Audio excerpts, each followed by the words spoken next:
In terms of like a life trajectory of a YouTuber, there are not a lot of options in year 13 of doing this.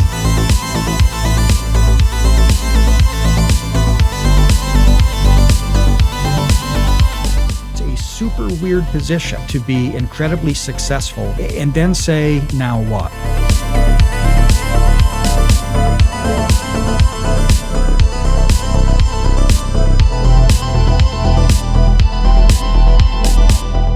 Don't get the sense that people consider artists human beings. Monkey, why aren't you doing the dance that I want you to do, Monkey?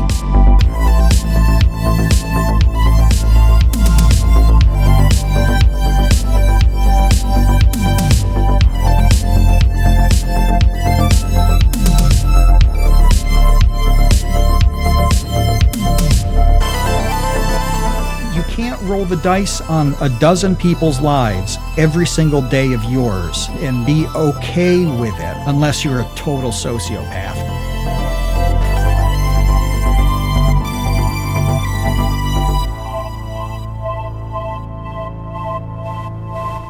Hey, welcome to The Create Unknown, the home of Make Something Mean Something. I am Kevin Lieber, and with me as always is Matthew Tabor. Hello, Matthew Tabor. This is the last recording of 2025. It's been a quarter of a century, Kevin. This century is a quarter over. What have you done? What have you even accomplished in life? Just with a quarter of the century over. Have you done anything useful to the world? I don't think so. No, I'm waiting for the next quarter to be useful to the world. Hopefully the next 75 years are going to be productive. They're going to be useful. That's really all we can hope. Well, I'll be 130, roughly. Yeah, what are you going to do at 130? There's every indication that you'll still be alive. I'll just be in some sort of sludge bath with Brian Johnson, having my blood recirculated 400 times a minute. You know, I actually have a question about this, and I think it might be its own topic. But do you have any concern that video games are going to advance to the point where you won't want to play them? So like right now you are playing your PS 58 or whatever it is with a controller and you're looking at a screen, right? And it's a fairly traditional gaming experience. But you know, in 5 years, are you going to be okay like putting your glasses on and pushing a button and like beaming video games experientially through your head? Are you still going to be a gamer? Yeah, I think maybe this is its own topic because I think that gaming, the way that I do gaming, is becoming boomer, actually. So I don't know how. Yeah, like the sort of like the age bracket that I'm in. You know, like young millennial. I think we're considered. Anyway, between like 30 and like 45, I think is really like the age bracket of people who are like purchasing consoles and playing games that way. Like the younger generation, I think just plays like Roblox, whatever that means. I don't even know what Roblox is. So I actually think it'll be interesting to see if gaming the way that, you know, on a PS6 with a controller just becomes sort of like a boomer activity and it's replaced by, I don't know, doom scrolling TikTok and playing Roblox or whatever is just like way more exciting to younger people who don't have like the patience. Like they don't have the patience to watch movies. They don't have the patience to play a hard video game with a controller. Like, why would you do that when there's like another thing that's way easier and fun and more rewarding more quickly? Yeah, I was listening to, I had the plow session of my life the other day. It just took me a long time. You know, what would normally take me between an hour and a half took me almost 4, right? So I had a lot of time listening to music on YouTube Music. And I thought, you know, it's an odd phenomenon how music has passed me by, right? They're just, it's not like new music isn't something I really engage with. And I like stories and songs, simple stories and songs. And like, that's just not really how music is now. right? And that's okay. There's no problem with this, but it means that I'm probably going to be stuck with the music I've got indefinitely, and it seems like it's very unlikely that something new is going to interest me. And again, that's okay. I'm happy with it. It did make me think: is the same thing going to happen to you with video games? Is it going to advance to a point where you just do not? It doesn't resonate with you. You have no enjoyment. You don't like the process of it. Whatever, and you're just playing. Stuck playing. What is it? Dark Souls or something when you're 80 years old. I'm amazed you know Dark Souls at all. But yeah, so a couple of more things on this. One is that VR is a bust. Like VR is a zilch of a technology. There have been a gabillion dollars put into VR from Meta and Sony and other companies, lesser well-funded than them. And it's gone just nowhere. It's annoying. It's bulky. The headset to wear is annoying. It's nauseating to some people. It's difficult if you're a glasses wearer like myself often. There are just so many problems. Getting it, you need a lot of space for it. So you need like your whole living room kind of cleared and set up just for the VR. It's like there are like 10,000 reasons why this is not taken off and why I don't foresee it taking it off until some like completely revolutionary technology changes sort of every element of it as it stands right now, because it all kind of stinks. Yeah. We don't know what AI is going to do to all of this, and that AI, might end up creating some galaxy brain Roblox super serotonin and injector 5,000 that where all of humanity just gets their attention slurped into it full time. And yes, the idea of like sitting with the controller on your couch and playing Dark Souls is considered super, super boomer and already boring it's boomer and lame. No. This is my, it's your prediction. Yes, right. Where I could foresee that happening in the next 10 years. Yeah. Well, I know it's not what we wanted to discuss today, but it did pop into my head how stuck in the present. Like this is your peak, right? You've probably got like 5 more years of this boomer gaming life, and then you're just that's gonna be the end. Like you're just gonna have to deal with playing these games again. Richter says that Dark Souls is endlessly replayable. Well, that's good. At least I'm happy for you that you can just continue to do this forever. But when the next quarter of the century passes, everybody else will be closing their eyes and inventing games that AI then constructs before them in real time, and they're going to be just immersed in this. And you'll be sitting there with Cheeto crumbs on your Rumble controller. What are the little sticks called? What name do they have? The sticks? What sticks? Sticks? Like the little knobs on a controller that. Oh, analog sticks. Yeah. Analog sticks. Yeah. You're gonna have Cheeto crumbs on your analog sticks. And it becomes one of those zombie arts like the opera or ballet or something. But it still exists, but it's it's kept afloat by like a small dedicated group of patrons who just love the arts, love the the Nintendo and the PlayStation arts of yesteryear. Now, this is not what we wanted to talk about. No, but I do like the prospect of me having a neutral and gently bright future, and you just having a grim one that gets darker by the day. I just love the prospect of this just getting just grittier and tougher for you. Yeah, just sadder and become more wistful. Very slowly. Yeah, of the good old days as the years draw by. Now, what we wanted to talk about is a video came out on the Veritasium channel where Derek Muller is talking about the future of the Veritasium channel. The thumbnail is him holding up a shred of cardboard with the question, "Am I retiring?" scrawled on it. And I loved this video came out. This is like right in the wheelhouse of a couple of things. One is the topic that we just did on the previous episode, which we were discussing sort of having like a window for creativity and for like creative profession in general.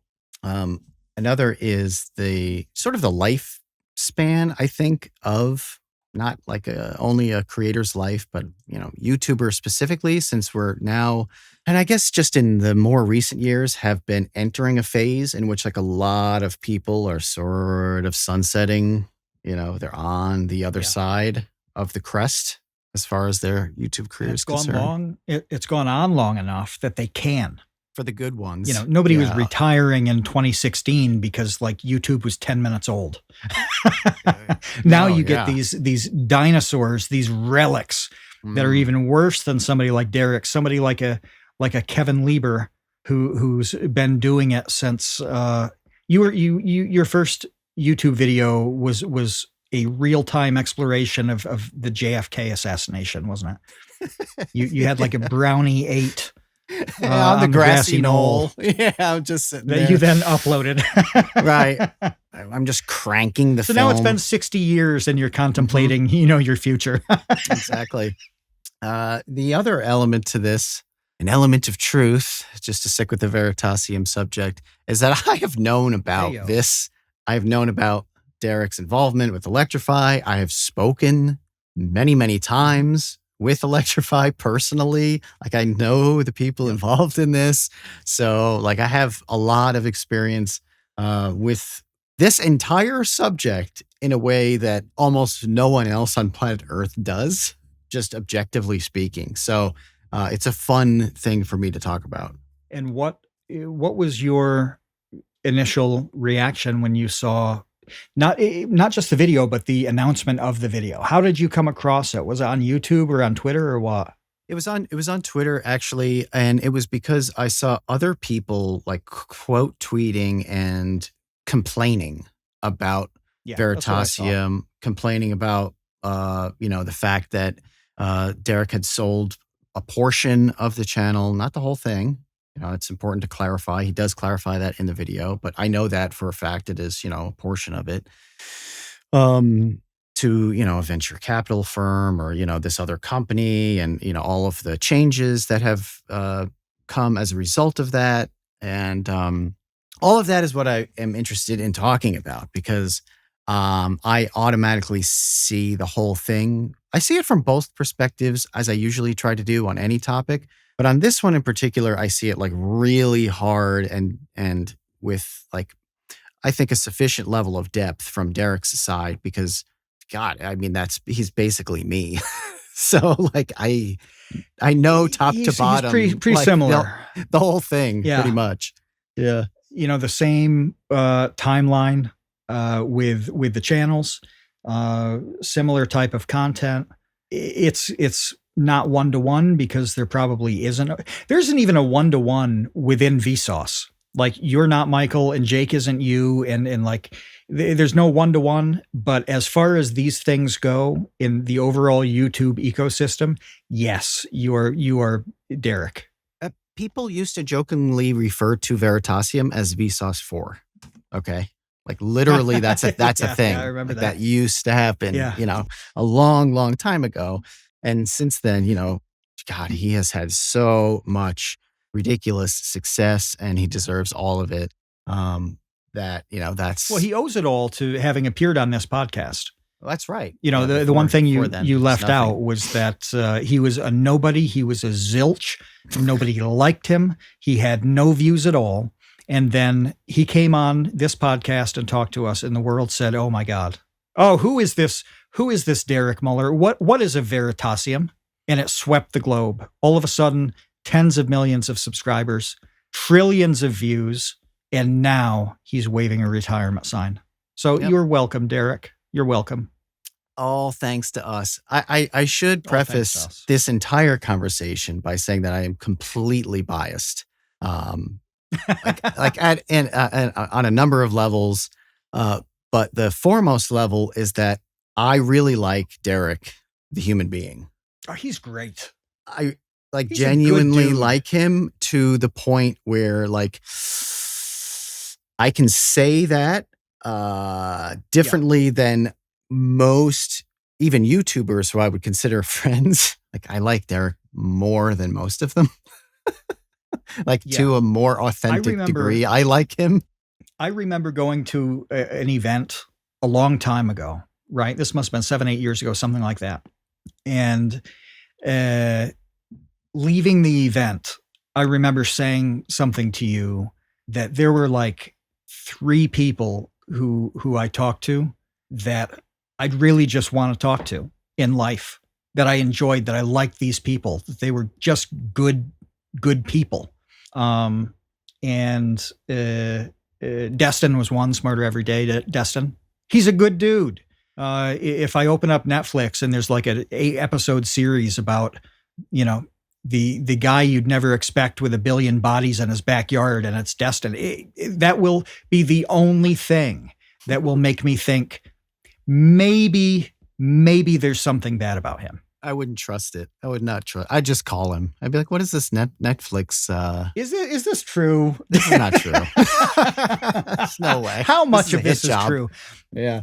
If it's over 80%, I have to reevaluate what I think about you. But if only 50% of the mass murder is true, then you know what, Destiny, you get a free pass. But no, I mean, there are a couple people that are just really just solid, right? And I remember, I remember feeling that way talking to Derek. He was a cool guy. He was decent. He was awesome. He was candid. He was honest. It was really refreshing. And so I believe everything that you say. I mean, obviously you have considerably more experience with him. I have N equals 2 minutes of my life. You have a great deal more.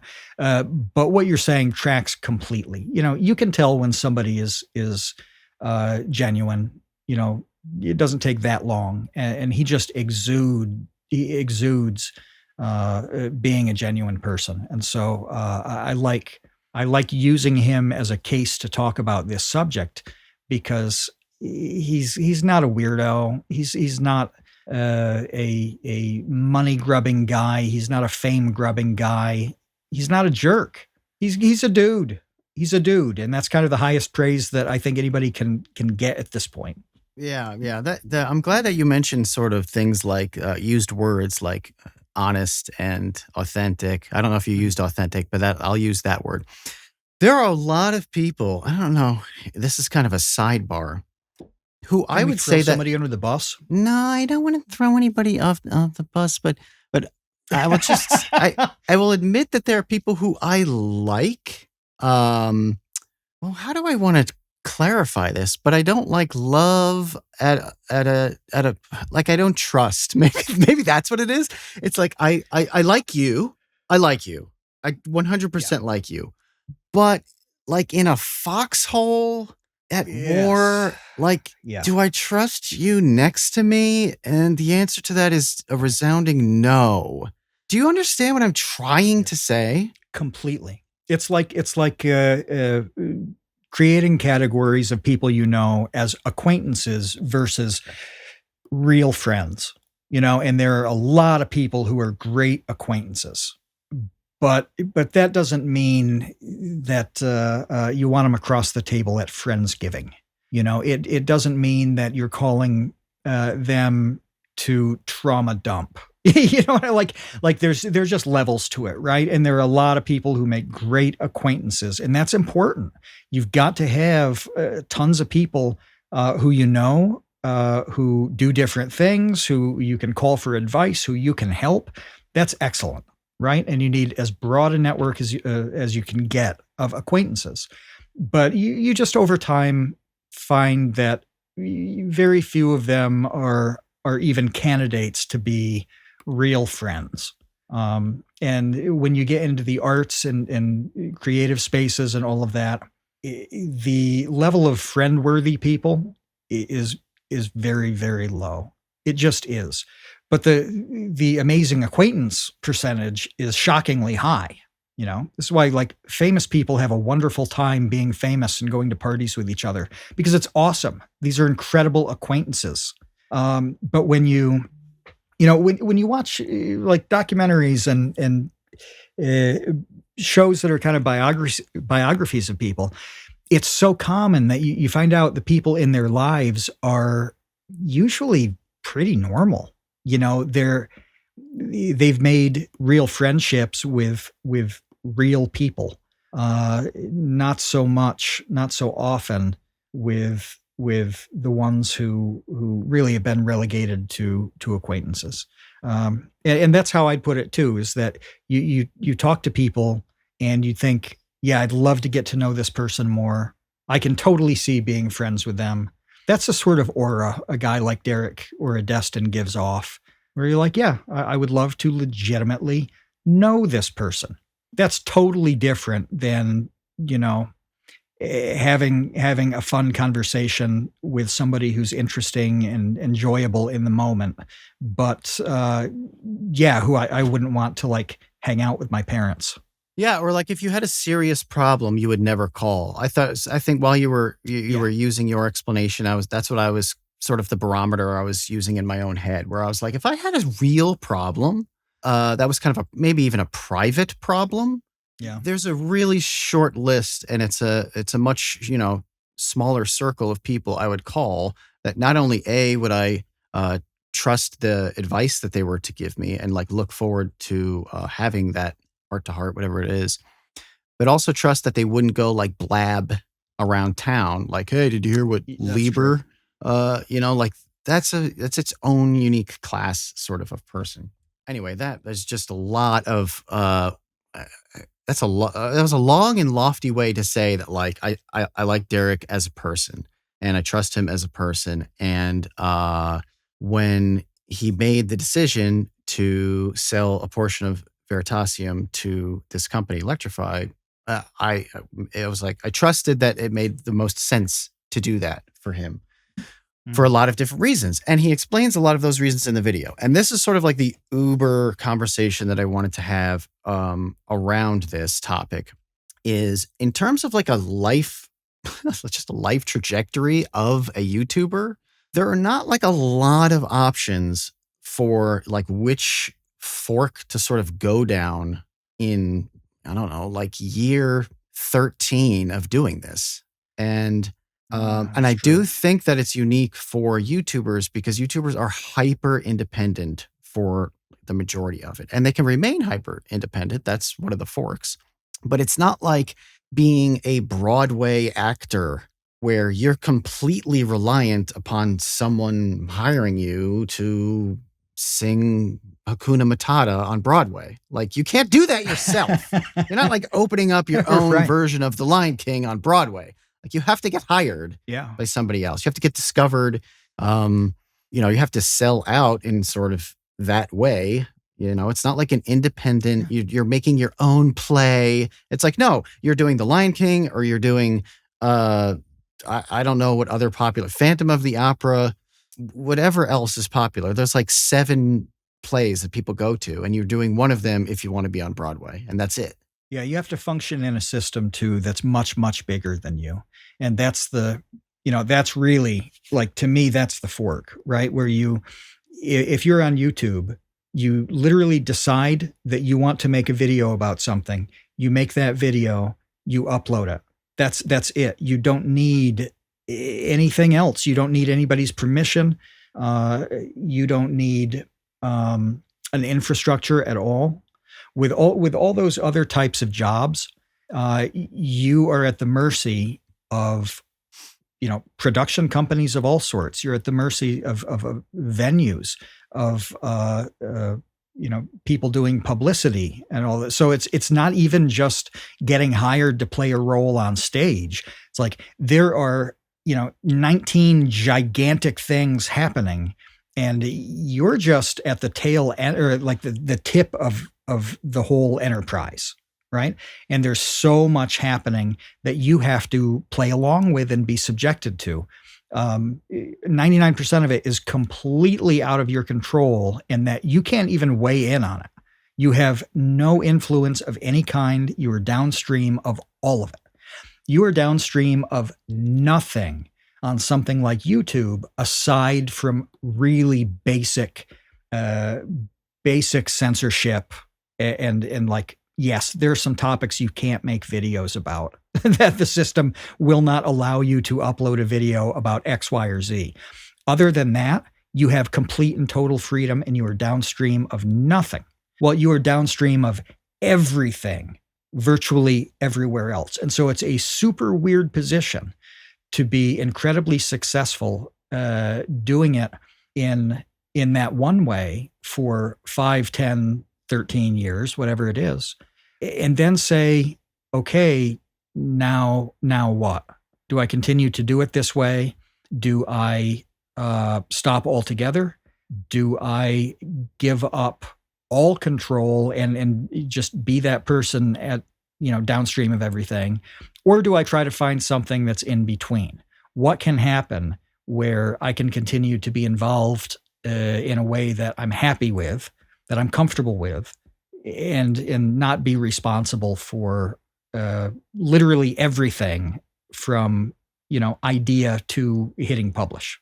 Yeah, and before we get back to YouTube, I just wanted to also mention that, virtually every other creative outlet, you have to sell out in order to do the thing at all. So there's a very famous Tool song about this entire subject where Maynard is talking about a Tool, fan. Tool.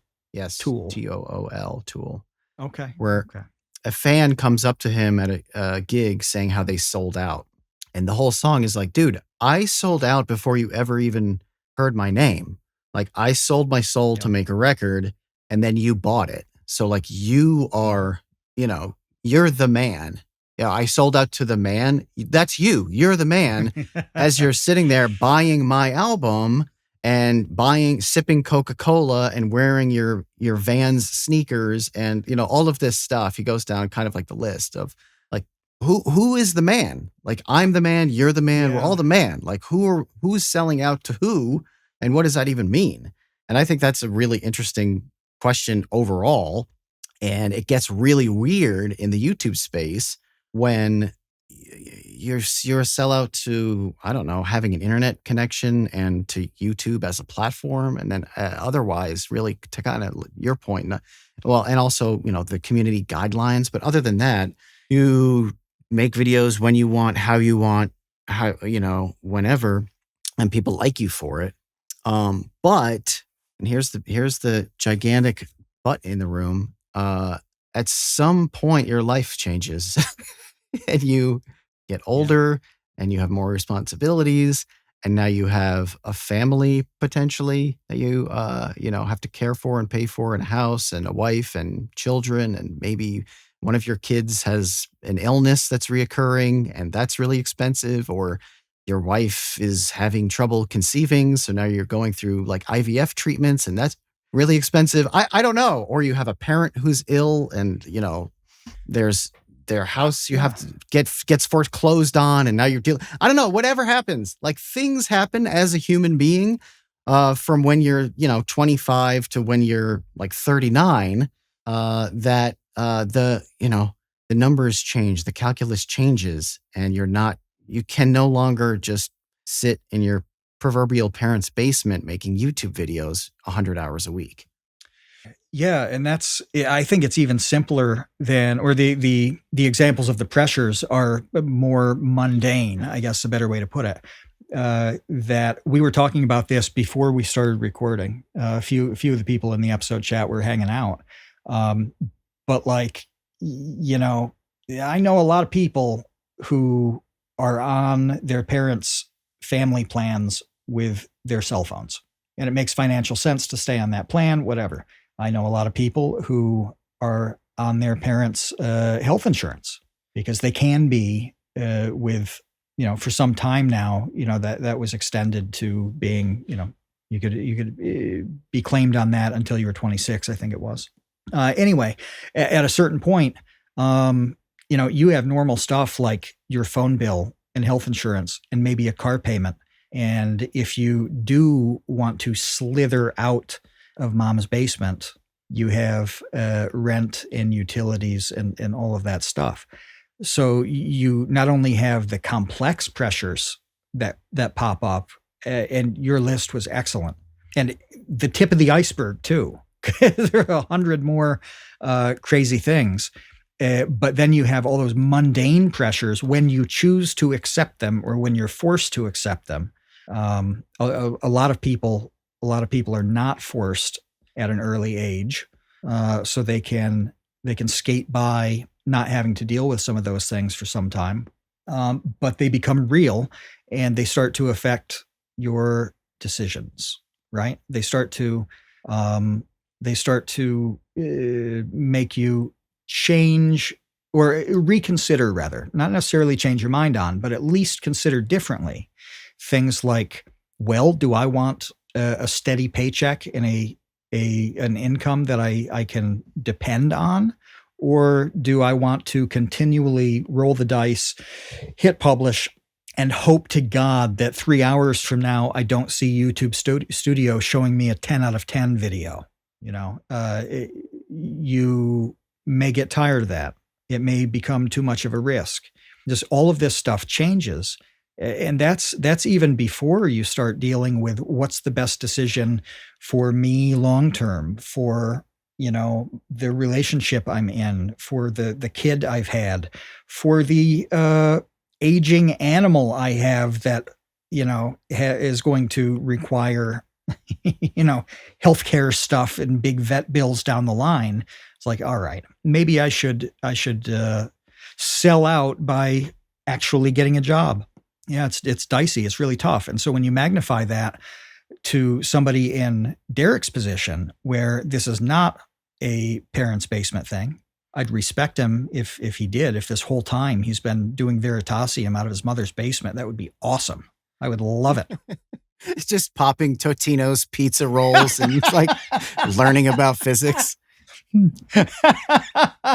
Yeah. He's just like off the grid, just living in a disgusting way, and gets a text on his phone that's like, "Okay, Derek, you're on." And he like jumps in the shower, puts on, shaves, puts on a clean set of clothes, pops out a video, and then goes back to being a slob. That'd be awesome. Like a superhero, really. But yeah, so like, think how complex it gets when you're dealing with, a channel that it becomes more than you. And Kevin, this is something that you did, where you took pity on a poor orphan boy. You said, you know what? You can suckle at the Vsauce 2 teat for a little while. I'm going to help you out. And that sustained my life. It was amazing. Kevin's charity work with the Disadvantaged Tabors Foundation. Wonderful. But no, I mean, at that point, you've got editors, you've got researchers, writers, you have social media people. It can be quite large in a case like Derek's. And then what is the best option for making sure that their lives are sustainable, that they have, they can depend on their jobs too. So it's not just those personal things. You build to a point where you're responsible for an enterprise composed of a lot of other people's lives. Well, you can't roll the dice on a dozen people's lives every single day of yours and be okay with it unless you're a total sociopath. And I don't get the sense that Derek is.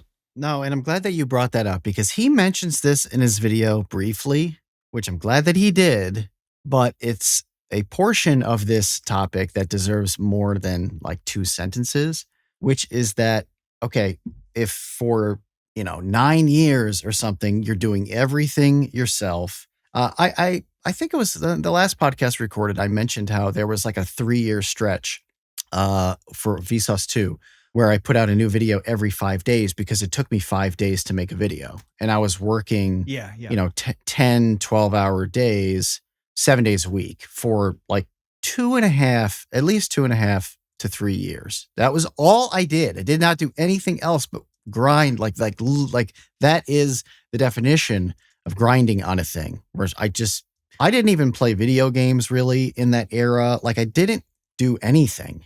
but make YouTube videos. I didn't hang out with friends. I didn't make friends. I didn't do anything but make YouTube videos. Anyway. You were a YouTube Morlock. You know, if anybody knows, I love the Morlocks in the old version of the Time Machine movie, not the reboot. You know, they're blue with like white hair and live underground and can't deal with the sunlight. That was, you know, that's been both of us at different times in our lives, with needing to be a YouTube or media Morlock. Yeah, and that was, you know, the greatest growth period of Vsauce 2, and people love those videos and blah, blah, blah. But at some point, after a few years of that, it's like, okay, I like literally am a human being. I'm going to die if I keep doing this, and it just has to stop and something has to change. I need to do something else. So, you know, Derek does mention that after however many years of him doing everything himself, all the research and all the animations and all of the editing and all, you know, just working nonstop on all of it, he realized something had to change. He needed to onboard help, through hiring an editor and hiring a producer, maybe. I don't remember. But what he mentioned was now he was working harder. It made it harder. Yeah. Because now he has to manage all these other people and he has to train them up and he has to explain how he wants things to be. And he has to correct their mistakes and he has to oversee all of what they're doing. And rather than just doing it the way he wants it the first time. So it added more complexity. Now, he has more responsibility in terms of like the channel performing and bringing money in because he has to pay these people, and it made his life harder. To try to make his life easier, he made his life harder. Right. And that's another like incredibly difficult part of this path that we're talking about. It is. And then if you want to hire someone who is essentially like a general manager and takes on those responsibilities, first of all, they have to be very good. There are not a lot of people who have the experience and the skill set to pull off that role well. It's incredibly hard to do that GM kind of role and have everything done well, preferably growing, and also to have all the people involved in it continue to be happy. Right? We see this on sports teams all the time where, it's hard to construct a team that's a winning team. That's one aspect of being a general manager. But the other is that, you know, those people want to stay on the team. They have to not hate it. They have to not be culturally ruinous, right? So think what it takes to get somebody who can be mini Derek in that scenario. And then consider how much is it going to cost to get that person and maintain that person. It's not cheap. It's not the sort of thing you do on Fiverr. And then if that does work out, then they have to be happy too. And this is really tough because the capable people who are really good at this, they get slammed with other opportunities. There's bigger opportunity. There is more lucrative opportunity. There's opportunity with just plain less work and more freedom that's appealing to them. So I'm sure that in some ways getting all of this help made it so he had to do less. But all of a sudden you have this sort of CEO role that is its own burden, and it's just all consuming. It's all consuming. So that then has to fit with that whole list of challenges that you laid out, some of the things that I said. And even when things are going really, really well, you're kind of in the back of your mind realizing that they can be disrupted by any of 100 different rug pulls every time you wake up in the morning and look at your phone. You know, when you have that level of complexity that is your responsibility, it can be a dicey prospect to do things as simple as open your email inbox or pick up your phone, because it's just possible that you get a heart attack worthy situation. And the whole point of you doing everything you were doing was to avoid those, to make it easier on you, right? So it's just not always the solution that people hope it is, or it's not a good fit for them in terms of personality or their lives, or it's simply just not worth it to them to keep doing it like that anymore. Yeah, so the future I think is a really important thing that like people who are complaining about this sort of thing or just don't really put any effort into considering things from someone like Derek's perspective or someone like James Rolfe's Mm, perspective because he has had Rolf. similar Yeah. complaints about AVGN Yeah. and taking on people who are helping him make the thing and being kind of less involved because he again is a father and he has to take his kid to swim lessons or whatever like he's not 26 Yeah. Yeah. years old anymore um but Right. but but this is like a question I want to throw out to people who maybe are upset about someone like Derek doing something like this, or James doing what he did, which is bringing on help and uh, changing his the level of touch that he has with the content. Let's put it that way. Is when you're like 40, okay, which I think Derek is like right around my age. I think. Well, used to be what 40. He is ageless. He's perpetually a 32-year-old Chad in the prime of his life. Derek is 43. Is he really? He's a year older than I am. Okay. Yeah, well, he's the So same age as I am, and he's your that makes age. me feel bad about myself. Yeah, I would never want to stand next to him and have a picture taken. It would be I would never recover from there being a public record of my direct comparison with Derek Muller. Oh, but okay. If he did the Electrify deal 3 years ago or 2 years ago, whatever it was. So he's like, yeah, 40, 41. You're Yeah, thinking, what is my life at 50 going to look like? That's when you right. really start considering that. And I, I don't know if you feel this way, but when I was 30, I don't remember thinking, what is my life going to be like when I'm 40?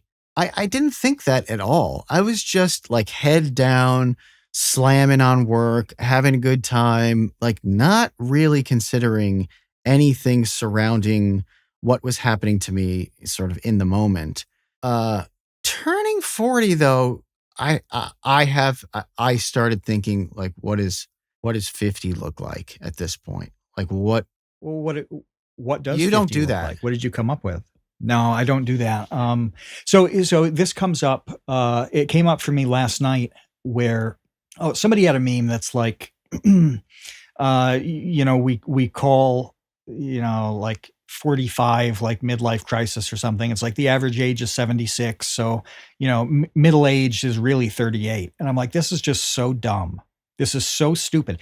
I cannot imagine I can't imagine the concept of retirement. There's just doing different stuff, right? And so when I think of what is 10 years from now, I don't know what it will be.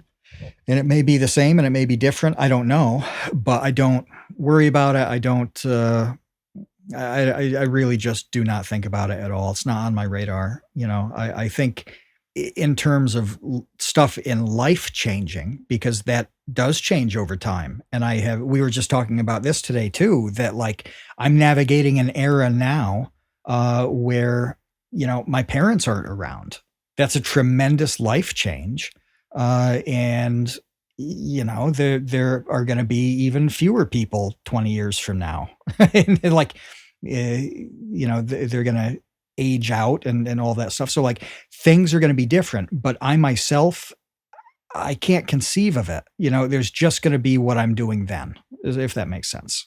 Yeah, I suppose for me though, like in terms of my health and my energy, I have had to reconsider. Like I took on an editor on Vsauce 2 because of my carpal tunnel. Like I like Yeah. physically couldn't edit videos anymore. It was painful, or tendonitis, whatever it Right. is I Right. have in my hand. Um, and yeah, so the days of me working, yeah, and gee, I wonder why that happened after I had just explained that I was working like 10 hours a day, 7 days a week for 3 years making videos. I don't know. Those circumstances change. And my like prospects as far as like right now, my upper body is like crippled because I slept on my arm weird. And I have this like rotator cuff impingement thing, and my back is in pain all the time. And the idea of like getting some gig in Peru to make a video about, I don't know, some sort of farting tree, the science of the Peruvian farting tree. Like, I can't do that right now.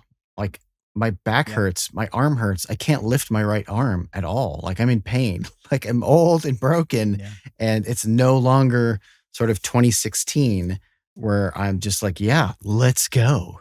Yeah. And I fully, like, I need to acknowledge that I am in a privileged position to be able to not think as much about any of this stuff. To say, like, you know, in the chat, you know, Ducky is there saying, you know, the mind always wants to work on stuff. I said, yeah, to me, there's just the stuff you do. Well, I can afford to have that attitude to a degree that somebody with kids can't, right? Because I can say, well, we'll see what happens 10 years from now, and I'll figure it out. I can roll with it. That's fine, because I don't have, you know, a 3-year-old who's dependent on me. I don't have all of these factors where I need to plan in a specific way for the sake of you know, somebody's well-being. I can be fast and loose in a way that somebody like Derek or James Rolfe, it would be irresponsible and awful for them to do it. It would be, it would be terrible. We would be having back channel discussions about how they were just shitty people if they operated in that way. Well, and people have abandoned their families for art, and you can do that. You could abandon your family for your art. A lot of artists have done that. You can. Sure. Yeah. Or gamble with their future, you know, and I got the sense, again, not knowing, you know, anything really about the situation here, but I got the sense that the way this played out and is playing out with Veritasium was meant to be the best decision for all the people involved, for their stability, their futures. I saw it as a supremely unselfish decision in that way, because when you do give up any kind of control or financial stake, whatever, you cease to reap 100% of the benefits. You know, so Derek, in a way, surely is leaving some stuff on the table for the sake of providing that stability, whether it's within his own family or the people who work with him, the people who he cares about, and who are part of all things Veritasium. That's a responsible thing to do in a leadership position, is to factor that stuff in. I did not get the sense, going back to us seeing the stuff on Twitter, I didn't get the sense that a whole lot of people responding to any of this were really considering that nuance. Did you? Well, I just don't get the sense that people consider artists human beings. Like, I know that sounds preposterous, but I don't see it that way. It seems like, hey, monkey, do your dance. Monkey, why aren't you doing the dance that I want you to do, monkey? Come on. You're no longer the dancing monkey that I once knew. Now you're this other monkey, and I don't like that monkey. I like the old dancing monkey who danced to the tune that I liked. I don't think it's more complicated than that. That's how I see it. Probably not, yeah. Because what are you doing? What are you doing? The person complaining, what is your role here? You don't do anything. You sit there and you click a video, or you don't. I mean, the people complaining are not they're not their patrons. I doubt it. They're not like contributing to the Veritasium Patreon. There's no way.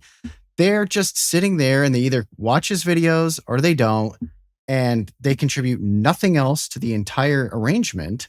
And yet here you are screaming and crying and, mauling over what this person who is a human being and who has, I'm sorry, if you were a fan at some point, has given you like likely an immeasurable amount of like either joy or knowledge, or like something has come into your life from this person who you don't know and they don't know you, that you paid nothing for.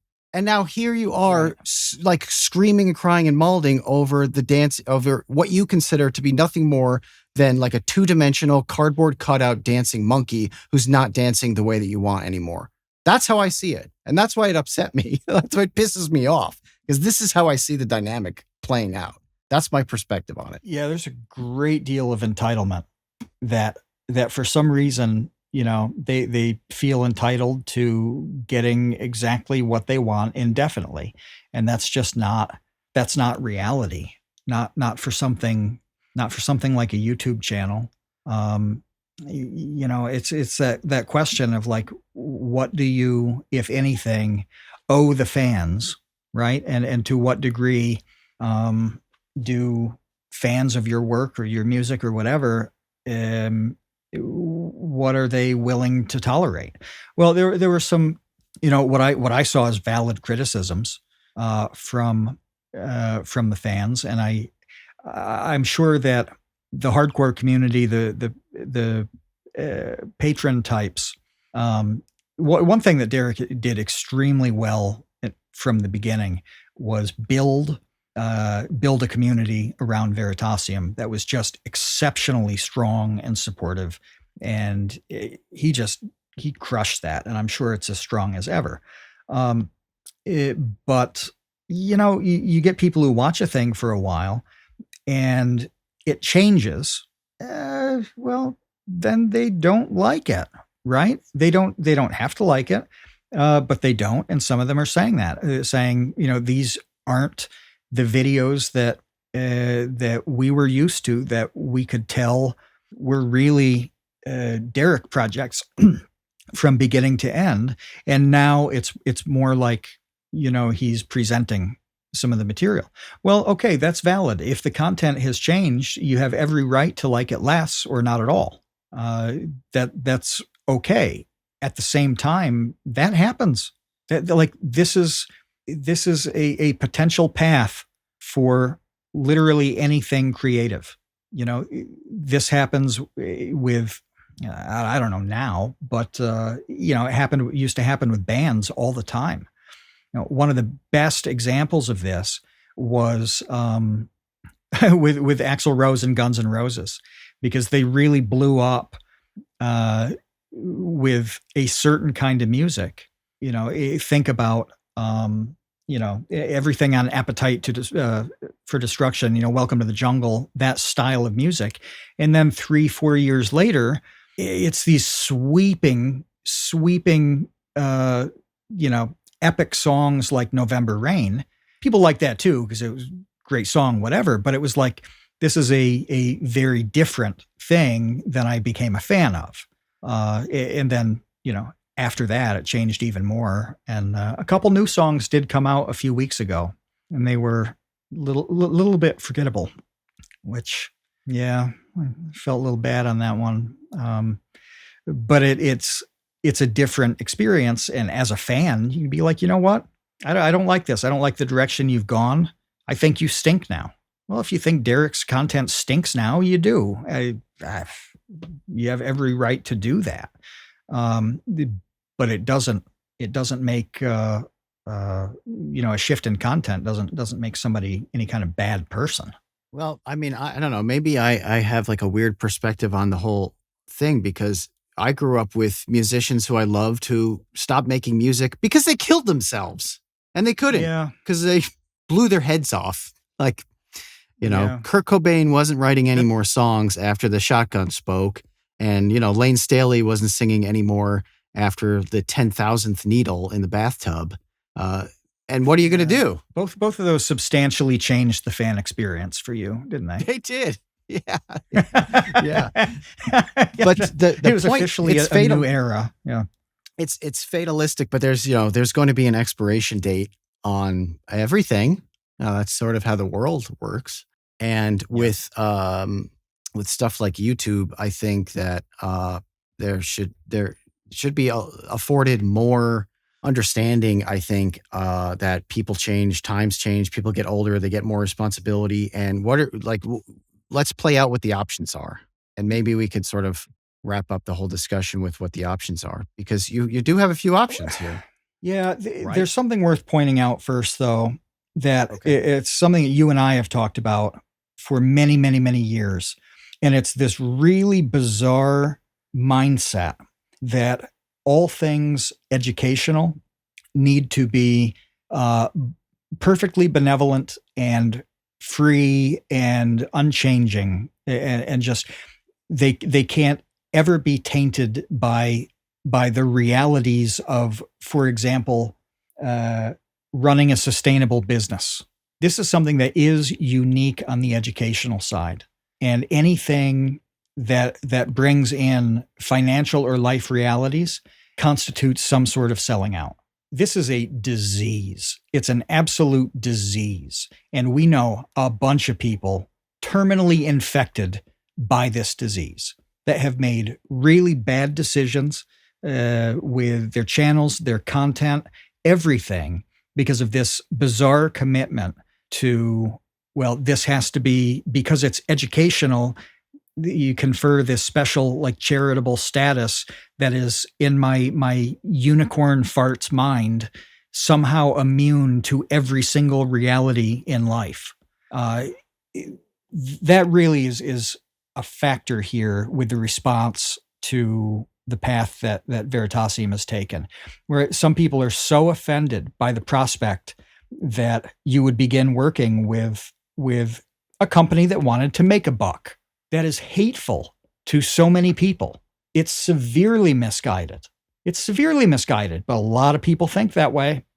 And I saw a fair bit of that in the reaction, where there's this undertone that's like, oh, you're working with like private equity. Like, oh, it's disgusting. You know, it should be this sort of Leninist model of education that doesn't take into account literally anything of importance in adult life.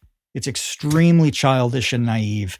And Derek definitely, through no fault of his own, suffered from that baby-brained idiocy. That baby brain idiocy in the education space is ripe with fraud. And it's like, okay, cool. So here's your other model, is that you take endless donor money from these gigantic foundations, all these NGOs, yes, that are just, up and down filled with fraud. Like that's better. And there's no accountability. No one is really checking exactly how the money is spent or why. Yep. That's better. Explain to me how that's better. It flows. And so we were talking as well about this, because I am in the middle of this process myself, where, talk about selling out. The moment you take money, whether it's a grant or just whatever, the moment any charitable type nonprofit, whatever, gives you money, it's not even strings being attached. You are duct taped and super glued to what they want that money to do. And it can be as simple as pushing certain messages or talking points that are important to the organization. It can be doing it in a style that fits how the organization executes its own mission. Whatever your project is owes something to that funding. And you have a fork in the road there, where if you want partners on a thing, well, you have to play by whatever rules come with that partnership.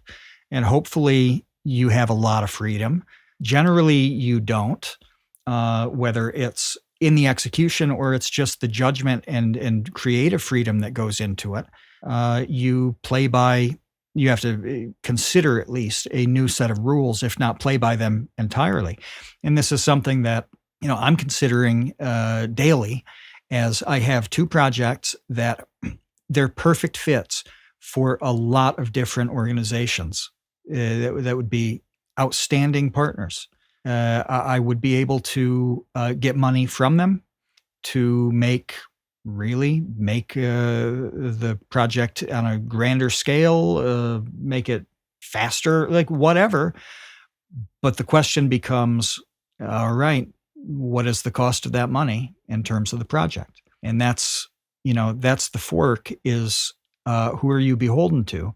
And do you take it on, all those expenses on yourself, and avoid that interference or the alteration of your project? Or do you make your life easier, take their money, and give up some ground? Ideally, wait for the magical solution where somebody will give you money to do exactly what you want to do, but you can't depend on that happening, right? And so I have to proceed because my my interest in being attached to organizations which are often really messy, messy in the way they're run, or draconian at times, all of this stuff that I don't want to do. Well, the flip side to that is I get to pay. I get to rack up I get to rack up any debt. I get to cover all the costs. Every decision that costs any money, I have to factor that in because I am ultimately completely and totally responsible for it. We saw another former guest on the Create Unknown talk about a really similar issue in a video recently, and this was Hot Dad, where Hot Dad is talking about his future with his music, and he was really candid about why he continues to do what he does and why he doesn't. He doesn't go into what would probably be an easier, just an easier creative life that paid the bills better. He went into great detail explaining why he wants to continue doing things his way, and justifying why he thinks that's the right move for both him and the people who like his music. This is the choice, right? And there are pluses and minuses with the path that Derek has chosen, where I don't know, but I doubt that he can, come into the office and say, I want to make a video on X, X being the generic letter, not the Twitter X. I want to make a video on the subject of my choice, and I want to do it this way because I, as a creative mind, think this is important and I just plain want to. I doubt he can do that anymore and then see that through and have it go up on the channel. It's not his call anymore. Hot Dad can write a song about whatever the hell he wants and put it on his channel, and it can sink or swim. And if it sinks, it's on him, and he will deal with it. He's responsible for all of his bills, and the long-term sustainability of his project if things are going badly. At the same time, he has the freedom to do whatever Hot Dad wants to do. This is the choice. Is it selling out to give ground? I don't think it is. I don't think it is. There are very real sellouts on all the social media platforms, and we can see these. I would love to start naming names and just the biggest bus we can get. I just love to just drive it through the crowd of frauds. But I can be kind about this, not call anybody out, and say, we see this with the meme accounts. How many times have you followed an account that's like, cats eating hot dogs, and it's awesome for a year with goofy pictures and memes and stuff, and then you load up Twitter and they're like shilling a shit coin. There's some thing that they've a partnership they've done where it's like, wasn't there like a sex toy phenomenon for a while where people would leave replies in their big posts where it's like, go to this site and buy? That's selling out. And if you want to trade the potential for a quick buck for really the ethos that you've built up over time, well, you have every right to do it. But that is selling out. Changing the way your organization functions, probably for very good, responsible reasons. Is that selling out? No, that's evolution. That's evolution. And I'm sorry that it's going to leave some people behind and they won't like the new thing. It's happened to me as a fan many times, and it will happen 10,000 more times. But that's kind of the way the ball bounces. It happens, but it's not selling out. No, and rather than evolution, I think a better word is survival. Because I do think that that's ultimately what it comes down to is like, it is survival. It is the survival, not only of their personal livelihood and of their family. That's kind of like more of an extreme thing. The survival of the channel, because like, how long is it going to survive? How is it going to survive? What are you going to do? I mean, because of the resources that he's gotten, it has expanded greatly. Like, it's not like this happened and then the channel tanked. It's grown a whole bunch. You know, he mentioned awesome. that free newsletter that they're doing. They launched a board game. Like, all of these other things are happening because they now have 30 employees. Okay, 30 employees work on that channel. That big. That's fantastic. Which is crazy. It's crazy. Guess how old Hot Dad is? Guess how old? I don't know. I would say. Oh, he said it in his video. Question is, can I remember? Well. Have you been listening to me at all? 40? Yeah, that's the question. Have you been listening to me at all in the last 3 weeks? No, not in the last 15 years. He's 40 years old. Yeah, that's right. That's right, because I remember watching it and saying something to you about being older than him. But yeah, so this is the topic at 40, isn't it? Dude, you get to 40. Yes. And you have to throw up like a huge now what question over your head. Yeah. Yeah. His now what? He described moving and the expenses of where he was living, where he's going to live, the complexity with, I apologize if I get this wrong. I think it's still girlfriend, not wife, but I might be wrong.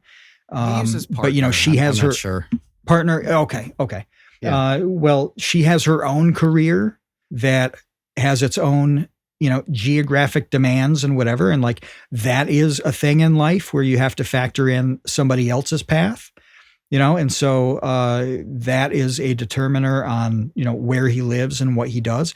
That's all stuff that goes into it, you know, and his video is very good, kind of laying bare the reality of somebody who's not pulling in, you know, 6 figures a month on AdSense.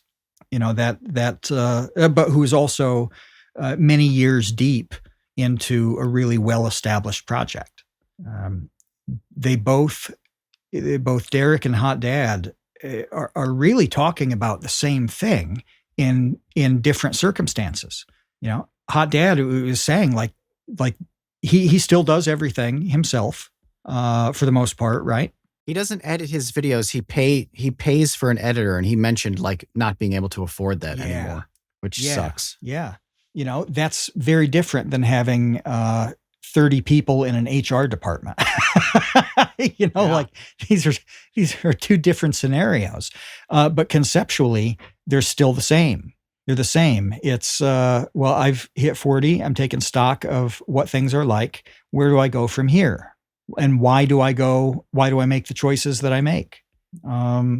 It's kind of remarkable though, that when somebody commits to not selling out, I'm using this as shorthand, but there weren't like tens of thousands of people coming in to pat Hot Dad on the back for staying the course.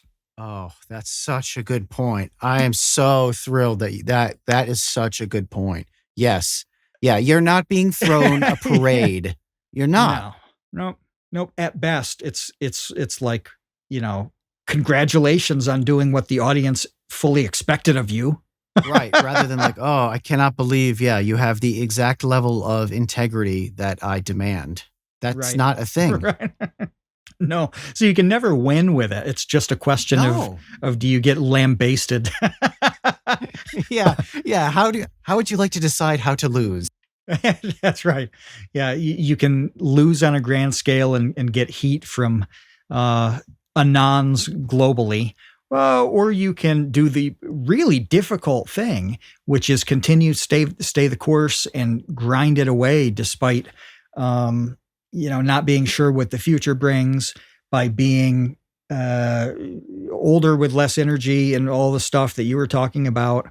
Hot Dad ain't getting any younger. You know, this is a very difficult choice that he made to stay the course.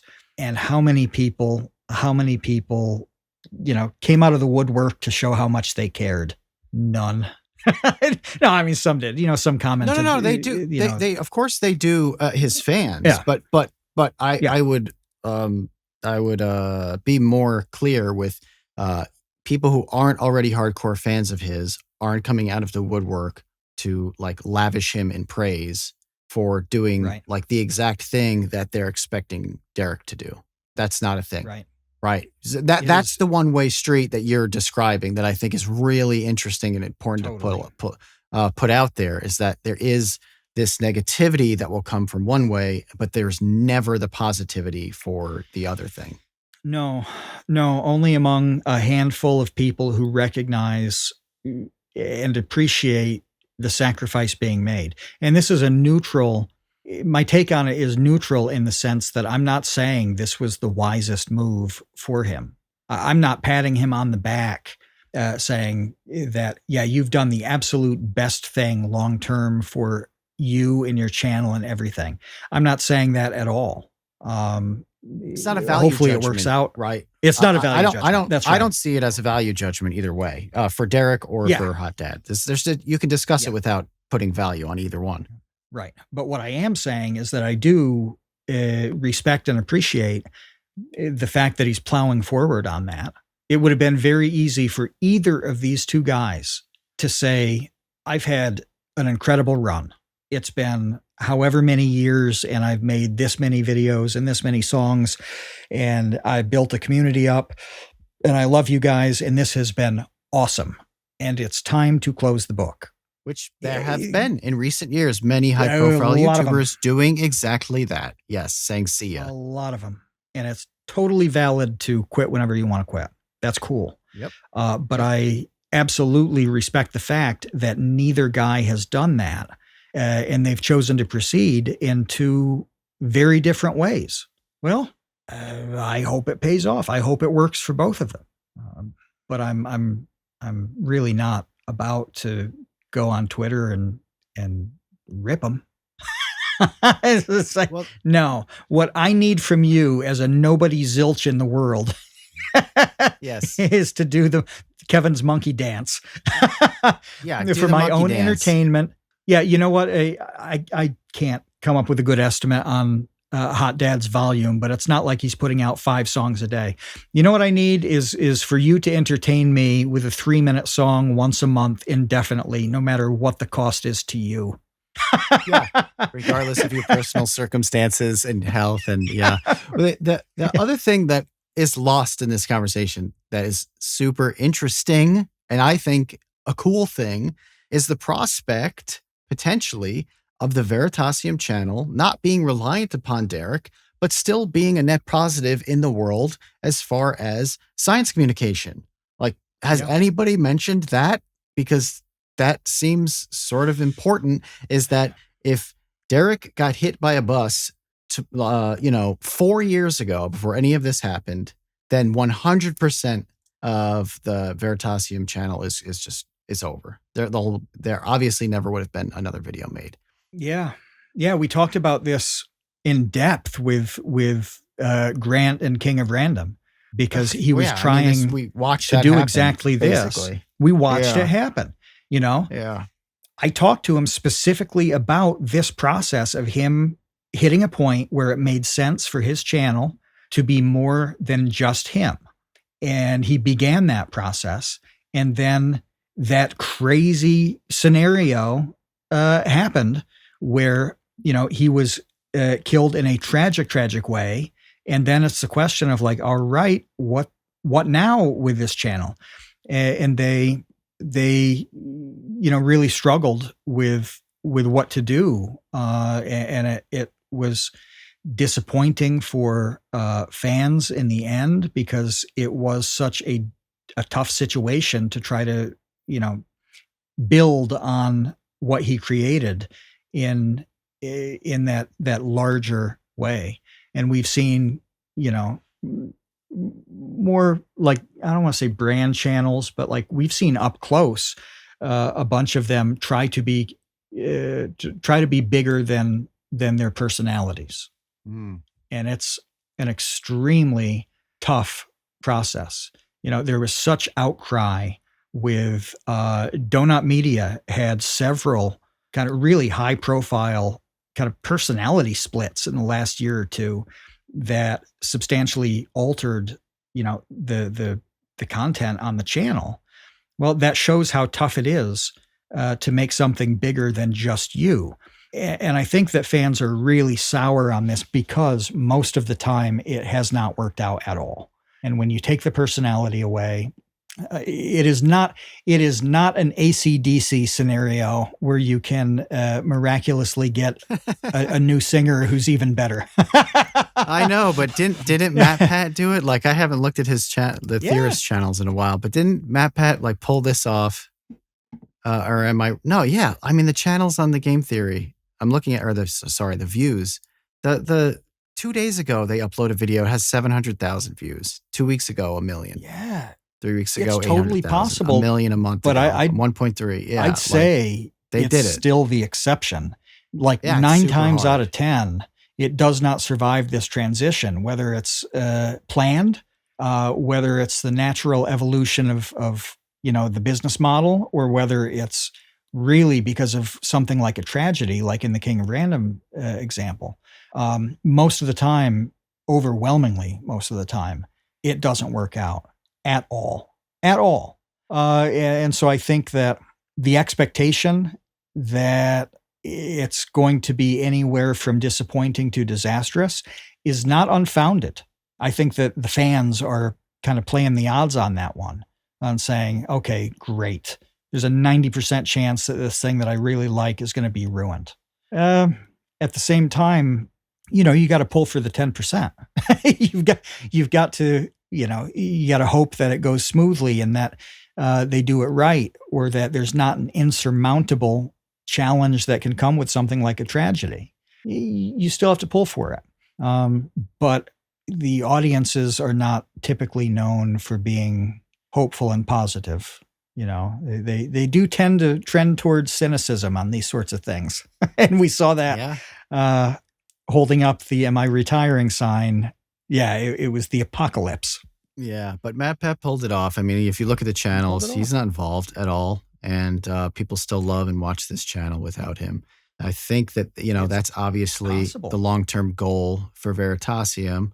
So we'll see if they can pull it off or not. And the last thing, I wanted to get back to the options. So let's just summarize here. The options are, you scale, expand, you take on some kind of investment, like Derek did, scale, expand, and you try to do that.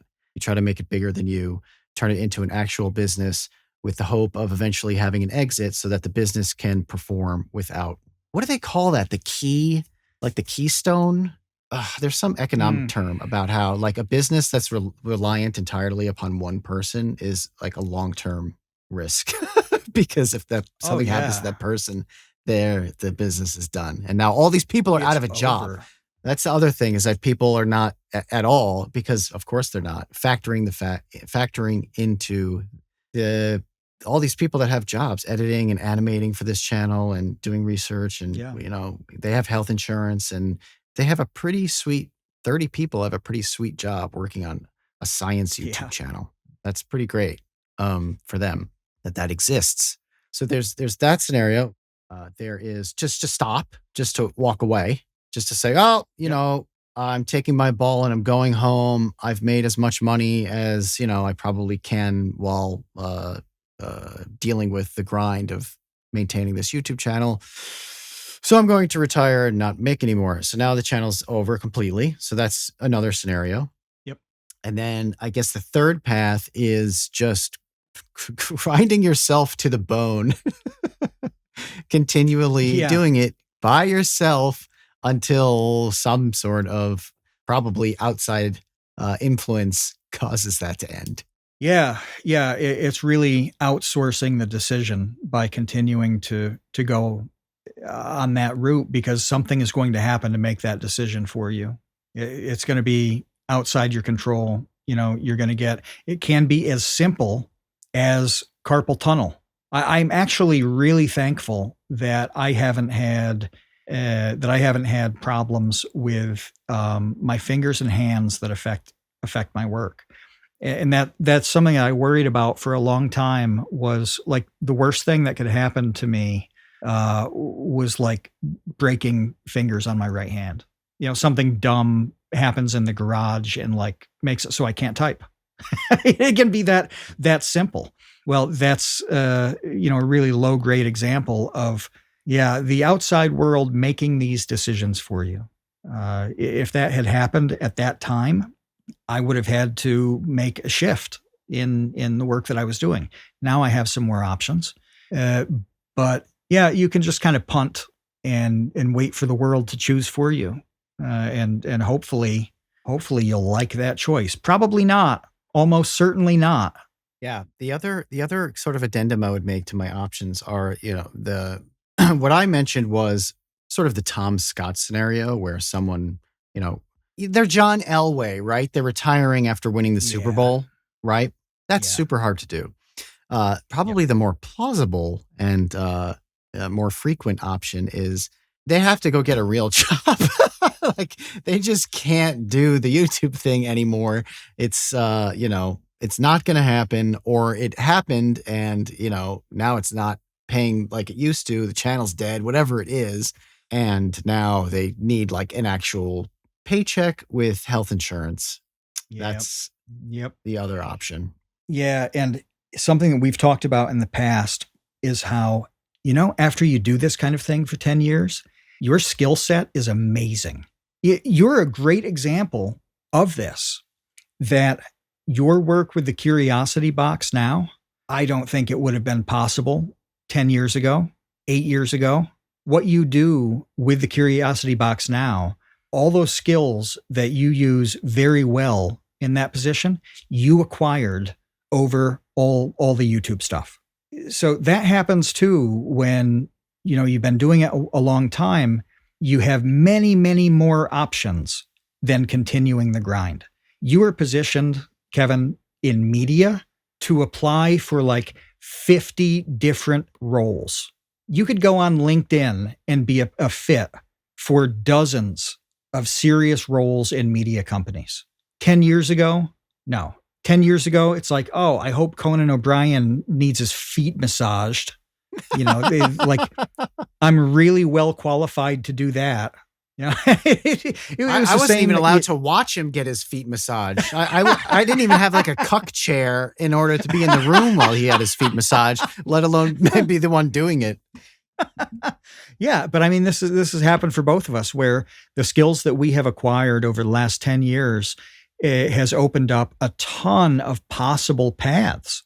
Right. Well, you could just get a better job. Yeah. You can get a better job. You can get a different job. I'm pursuing projects now that 5 years ago would have been unthinkable to me. Well, I have the skills to do that now. Well, so I have more options to choose from. And that means it's not this binary of, do I sell out to, Mega Globo Inc., or do I continue to grind in mom's basement? There are more than just those two options, or quit altogether. So I guess 3. Well, there are a lot of options now. There are dozens. That's why it doesn't even matter if things succeed. You will be acquiring these skills to give yourself options later on. That honestly, I wish that I brought that up when we talked about Frederator's advice, where the sooner you can start acquiring those skills, the better. And that might be the most important part of going bananas creatively in your 20s, because it's like compound interest. The earlier you invest, the better off it's going to be. Well, you have more time to take advantage of those greater options. And you look at people like Derek or Hot Dad. How many different roles could they do now that somebody in the marketplace would value, that 10 years ago, no, they would have been seen as just a ding dong YouTuber. Oh, it's great that this guy can make music that people like. Oh, it's great that this guy can do informational, educational videos. That would have been the end of it. Well, just managing the enterprise and dealing with the people and being able to do all the things that you're forced to do to make a channel sustainable. Oh my God, you're very useful and valued in the marketplace. Then it's a question of what do I want to do, if anything, in that marketplace? Not, tick this box or tick this other box. And those are my only options in life. Now, so that's a huge factor here, is being awash in possible opportunities. That's definitely a thing that hits at 40 in a way that it simply doesn't exist at 25. No, it can't. You don't have the experience. It's just impossible. No, you don't have the skills. You don't have the skills. You don't have the experience, and you don't have a track record. You don't have a resume. You don't have any of the things in order to facilitate that. No, it's why Run to the Mailbox is not a $10 billion enterprise. And Curiosity Box is a $71 trillion enterprise. It's bigger than Apple and Google combined. Is that accurate? Yeah, that is accurate. It's the most accurate thing ever spoken on this podcast. Let me tell you something. This is the most important thing, is I need to go salt my driveway. Okay. Ooh. That's what I have to do immediately. It already had started snowing. It looked like it stopped again, but I don't know. The freeze is coming. Winter is coming. Winter is always here. The door to the wall is open, and the White Walkers are on their way. And this is the first salting that you've got with a real salt spreader. Is that right? Well, see how it goes. Yeah, I got a new device. Did you have to assemble it? No. You unravel the handle. You don't have to build anything. Oh, that's it. It's a dinky thing. It's really kind of all they had. It was like, buy the dinky thing or buy a thing that's way overpriced, and I wasn't going to do the latter. Right. I got the dinky thing, hoping that it'll work. When we record next, I'm interested in how you feel the day after you have pushed the salt spreader back up your driveway. Oh God! All right. That's what interests me, is the long road back, the soreness and pain, even with big wheels that come from it doesn't have the journey wheels. home. No, it's a pathetic little device. I don't know. Yeah. So the guy with the injured back and one arm is going to have a great time over the next hour with this salt spreading endeavor. All right, guys, have a great week. We will be back next week. And until then, we'll see you, Space Cowboys. Thanks for listening to The Create Unknown. We make this show with the support of our patrons. 100% of that goes directly to keeping episodes going every week. And the recent support has been amazing. Sid Poke, NRM, Venture Addicts, Weezer Good, you all really do make this show happen. Thank you to the Tots and the Dumpster crew, old and new, who save tiny little lives every month. And thank you to our grizzled, battle-hardened child infantry. Clemente de los Santos, Dan the Latch, Demetrius Andrews, Erica, Ferrycoon, Jen Mathasanti, Kevin Menard, Mikhail Steinke, Monahim, Natsu, Penny Piddler, Ryan Steer, Ryan Kinder, Samuel Manser, Sean S., Sean Malone, and Tom Videoger. And a tremendous shout-out to our elite baby gang commanders: Atrocious Scuff, Kat, Dojangles, Graham Robertson, James Gallagher, Jeff Davis, Orange Vanilla Coke, Patrick Pister, TCU's personal pilot Andy, Ryan Carroll, Baseweight Vinthos, Yeetus Deletus, Jonas Walter, Nathan Robinson, and of course, Trev's dead. You are the elite. Thank you as well to our indentured servants, producer, editor Ben Webster, Minecraft mogul Laterman, Discord kitten wrangler Conrad, and producer emeritus Dan Yosua. Thanks to Baseweight for use of Created in the Unknown for the opening theme. Thanks to Electro Voice for giving us mics to sound good on top of it, and thanks to Main Gear for powering all our PC endeavors. The Create Unknown is an Unknown Media production in partnership with Studio 71.